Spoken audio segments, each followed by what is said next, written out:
Before we get started, I have a quick favor. I've been self-funding the Finding Genius podcast for 5 years now. I've done over 3,000 episodes. And as you can see on YouTube, we're up over 1 million views on the channel, which is fantastic. The next thing I really want to push on is to get up to 10,000 subscribers. Because once we do, we'll be able to put a donate button and we'll be able to solicit donations to help keep the podcast running and to also get the Finding Genius Foundation moving along. We have a big project studying anxiety, depression, and PTSD and working on a product to help people overcome these problems because I've seen them explode recently after the last 2 years of the whole virus situation. So if you would, please subscribe to the podcast. That would help us tremendously. Give us a thumbs up and check in the description for Buy Me a Coffee. It's about $5. If you could buy me a coffee, I'd really appreciate it. It would help keep the channel going, and I love coffee. Thank you.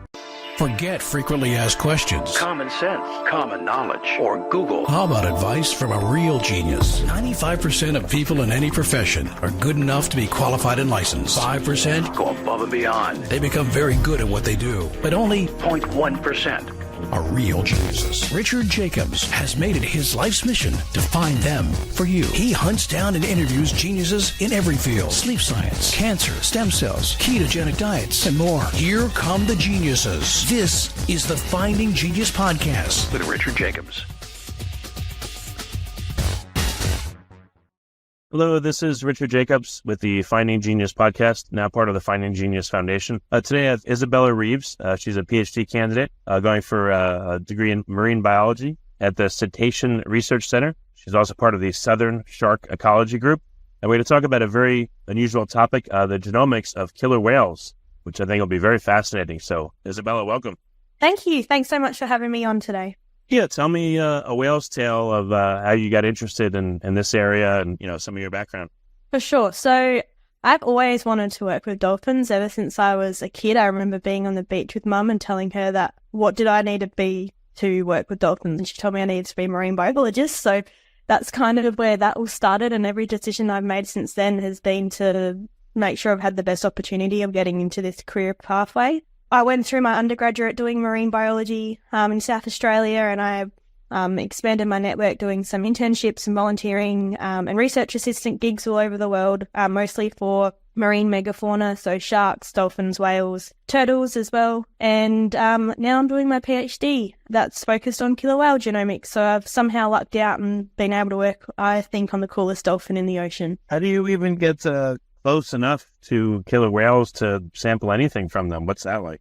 Oh, well, that's a great question. So killer whales are actually the most widespread species in the world after humans, but they like to inhabit some really remote, harsh places. So one of the field sites, or both the field sites I do fieldwork in, one is a tropical location in northwestern Australia, which is really remote, not easy to get to. In winter, where we do field work, it's already reaching, 30 degrees, and in summer it's about 50 degrees. And then we work in a temperate region in the offshore of Western Australia as well, in the south, and that is basically like the Southern Ocean at its finest. So as you can imagine, not easy conditions to work in already. And when you've got something that moves really quickly, they're hard to spot, they're not always there.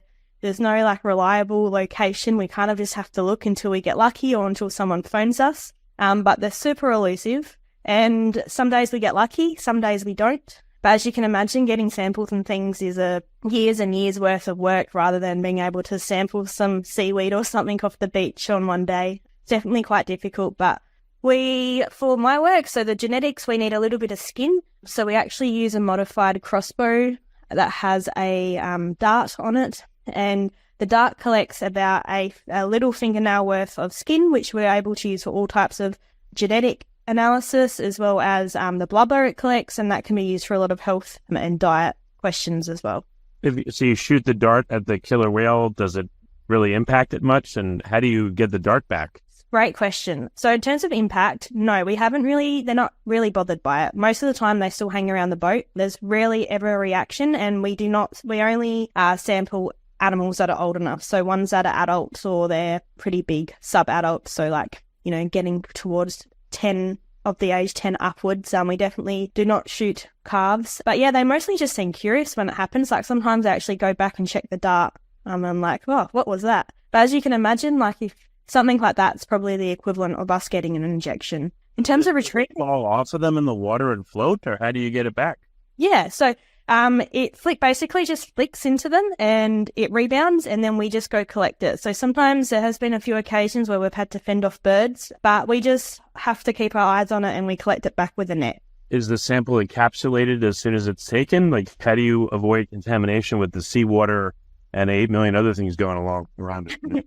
Yeah, that's a very good question. So the dart itself is kind of like, it has like a little metal canister on it. So when the skin's taken, it's in this metal canister that has barbs in it, so it doesn't move anywhere. And of course, there's a little bit of interaction with the seawater, but we really can't do anything about that. But because when you're looking at a chunk of killer whale skin, there's so much more killer whale DNA in that compared to whatever else is in the ocean, that whatever else is in there, it gets like taken out when you're doing all the data quality checking stuff. And that's like goes same for like lab contamination stuff. So possibly from me, for instance. When you collect the sample, do you keep it in seawater?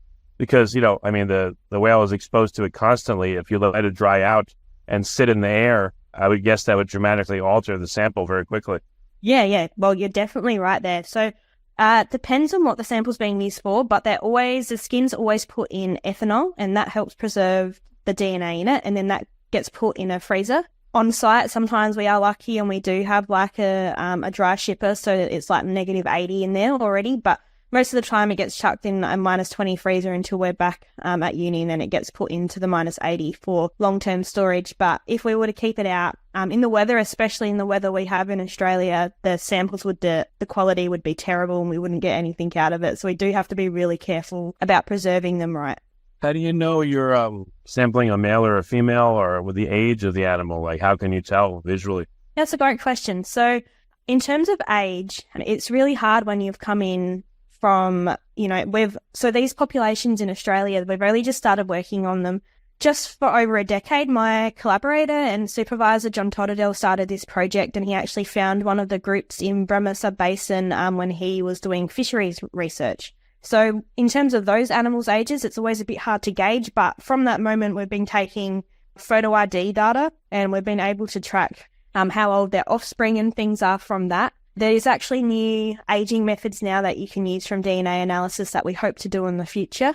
In terms of sexing, though, there's two ways. So in the field, the easiest way is that mature males, they have this really large, elongated dorsal fin. So it's like really tall. It can be up to about 2 meters, and that's one of the main indicators. And for females, they have more of like a surfboard looking fin. However, in saying that, it can be tricky because when we call them sprouters, but when there's a male and he's a teenager, essentially, his fin starts to grow, but you don't really know if he's a boy or a girl unless you see the underbelly at some point until he's a bit older. So that's when genetics comes in and plays a huge factor, is that when we take these genetic samples, I can actually also look at their sex. So if they are a possible male, we can work that out. And we actually had a situation a few years ago where we swore this one animal was a female, and then all of a sudden I was looking at its DNA and I was like, hang on, it's a male. And I did it a few times because I thought I had stuffed up, and we looked at it, and the next season the fin had started growing into like more of a male type looking fin. So it can definitely be tricky, but we do have some good gauges just based on looking at them in the field that can help. Before we continue, I've been personally funding the Finding Genius podcast for 4.5 years now, which has led to 2,700 plus interviews of clinicians, researchers, scientists, CEOs, and other amazing people who are working to advance science and improve our lives and our world. Even though this podcast gets 100,000 plus downloads a month, we need your help to reach hundreds of thousands more worldwide. Please visit findinggeniuspodcast.com and click on Support Us. We have 3 levels of membership from $10 to $49 a month, including perks such as the ability to see ahead in our interview calendar and ask questions of upcoming guests, transcripts of podcasts you're interested in, the ability to request specific topics or guests, and more. Visit findinggeniuspodcast.com and click Support Us today. Now back to the show. Okay. So now on to the genomics of the killer whale. What do you see? What's interesting or unusual about it? For sure. So I have been working in the genomics side for a while. It's kind of my main area in the killer whale team in Australia here. So we do know that we have 2 different populations in Australia, or at least 2 different populations, and they're actually both in Western Australia, one in the tropics and one in the temperate regions. And what's actually really interesting is my most current work was looking at killer whales a little bit differently than we had previously. So killer whales in Australia have seemed to have changed a lot in the last 100 years. And, well, from about 1840 to 1930, there was a group reported in southeastern Australia, in the south of New South Wales, in a town called Eden, in a bay called Twofold Bay, that actually used to help whalers hunt baleen whales, which sounds ludicrous when you think about it, but it seems that the whales in the area, they would come when the baleen whales were coming, baleen whales being big whales like humpback whales, southern right whales, etc. And it seemed that the white whalers at the time and the whalers working in that industry were unable to actually have a successful industry without the killer whales' involvement. And the killer whales, I don't think, would have been able to access the carcasses without the whalers either. So what used to happen was, and it's been well recorded in journals and things, is that when there was a baleen whale in the area, part of the group of the killer whales would actually come into the bay, they'd start slapping their tails in the water, and that would indicate to the whalers that they needed to row out their boat. So they would row out these really dingy boats that were 9 meters long. They were open and they would go out night all day. So as you can imagine, they fell out quite a lot. And the killer whales hadn't alerted them, were already rounding up this baleen whale and harassing it and wearing it out. So that would have included things like jumping on it to help trying to drown it, just hitting at it from the sides to help ram it and give it some shock. But what they actually needed from the whalers, they needed the whalers to harpoon the whale because they couldn't kill it by themselves. So up until recently, we hadn't actually seen killer whales taking down adult baleen whales. That was something that up until 2019, that it was only recorded in Eden, and that was with the help of humans. So after the whalers harpooned the whale and killed it, they'd leave it on a buoy overnight or up to 48 hours, and the killer whales would then actually just take the tongue through the throat region of the animal, and then the whalers would then pick that up. So that was something that had been reported for a while. What do you mean? Killer whales would eat the tongue, or what do you mean? Yeah, so the killer whales would actually consume the tongue, but leave the rest of the carcass. And in 1930, the last killer whale from that group was actually spotted, and he passed. The rest of them had disappeared up until that point. And his skeleton is actually in a museum in Eden. So part of my PhD, I wanted to look at the history of Australian killer whales, and I think, that story is already something so special, but I really wanted to understand if we could work out the origin or the fate of these animals and if they still exist today. So what we actually did is we drilled into one of the last killer whale's teeth. So his name was Old Tom, which is in the museum. And we actually wanted to try to see if we could get DNA. So we were a little bit scared about the process because, of course, Australia is a very hot place. And typically when people have used skeletal remains from things like Neanderthals or mammoths, they've been preserved in like permafrost or in really cold regions. So the DNA has had like natural preservation. Whereas in Australia, as you can imagine, the heat and not being in a typical museum, it's not one where there's temperature control and all of this. Old Tom's been on display for a long time. So after we drilled into Old Tom's teeth, I went to a special lab in Norway that does ancient DNA work, and basically you dress up as someone from ET and you go in there and you try your very best not to contaminate anything, because normally you're working with really low amounts of DNA from these skeletal remains. And we got really lucky, and we actually did get DNA from Old Tom. And because of my colleagues' work and our work for the last decade, we had a lot of modern killer whale samples from the populations today all over Australia and also all over the world that we could actually compare them to be like, hey, can we find any of his DNA in any killer whales today, or have they gone extinct? So the main results from this current work was that Old Tom and the killers of Eden were actually most similar to New Zealand killer whales, which was quite interesting because current killer whales today aren't that similar to New Zealand killer whales at all. However, in saying this, although they are similar, they're also very distinct from them. And this actually suggests that due to the lack of DNA sharing with that population and other populations globally, that lineage is now extinct, which is quite sad. However, put that into context, the part of my research was also trying to increase the amount of Indigenous history that had been not included in the story previously. It had been a little bit whitewashed based on the journals at the time and whatnot. And we actually, by working with a elder in the area and traditional owner, were actually able to identify that this relationship started prior to colonisation in Australia, so it had been long-lasting, and the Thoa people of Eden, which was the mob in the area, do have Dreamtime stories and whatnot of this relationship with the killer whales. And when we're looking at these sort of relationships with Indigenous tribes today and mobs from all over the world, a lot of these relationships are extinct. And of course, around the time that Old Tom had died, there was a lot of whaling pressure, and the baleen whales had started to decrease dramatically. So it could be a lot of factors that have led to their extinction. I wonder if anyone calls killer whales sea dogs, because they seem to be like dogs. They relate to people and hunt with them and, not necessarily hang out with them, but... Yeah, for sure. It is amazing. I've heard that not dogs, but sea wolves, which I think, definitely is something. And they do have a lot of similarities with wolves, like their pack behavior and also their loyalty, I think, to their pods and their groups and,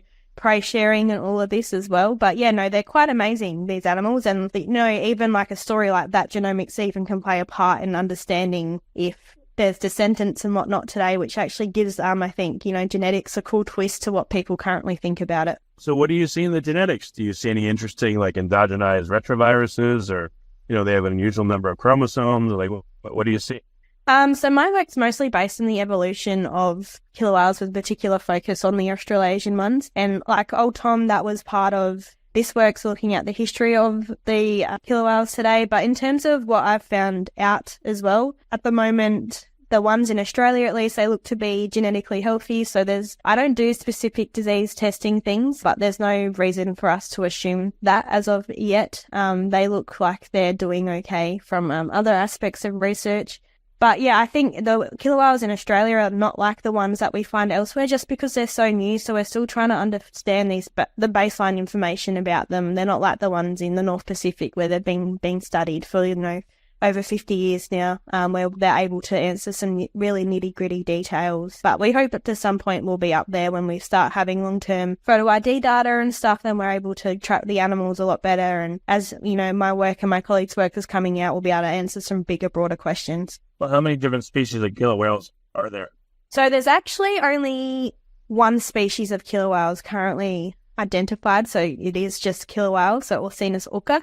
People are debating whether there might be some subspecies in there, but currently there is at least 10 different forms that are identified, and they all look a bit different and they all can behave differently, but not always, and they're located in different regions of the world. So the ones that you find in Antarctica, for instance, are different to the ones you find in the North Pacific. Okay.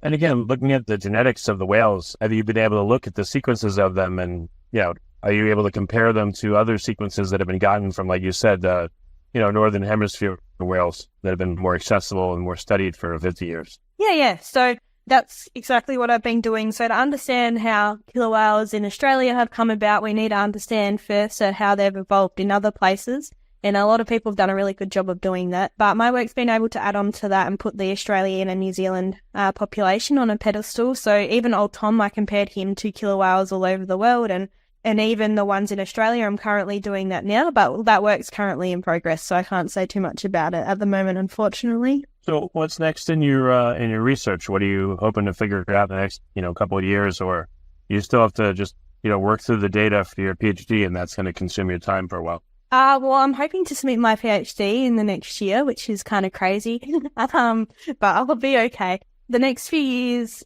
it's really up to what jobs are available as well, but I'm really hoping that my work can help us understand and contribute to conservation management locally as well. There's currently not a lot done for killer whales in Australia because we really don't know much about them that, can contribute to that baseline data that's needed for conservation management. But I really hope that I start focusing on these groups that we really don't know much about, like the tropical regions of the world is somewhere that I'm super interested in. I think in terms of what we know about killer whales, we know a lot about these populations in high quantities in the high latitude regions like the North Pacific, like Antarctica, like the North Atlantic, but the places in low latitudes like Australia and New Zealand and even further up in the tropics, like we still know relatively little about them, and I think they're a massive missing puzzle in the scheme of killer whale evolution, so I would be really excited to disentangle some of their history. Very good. Isabella, what's the best place for people to learn more about your research and to keep tabs on it? Where can they go?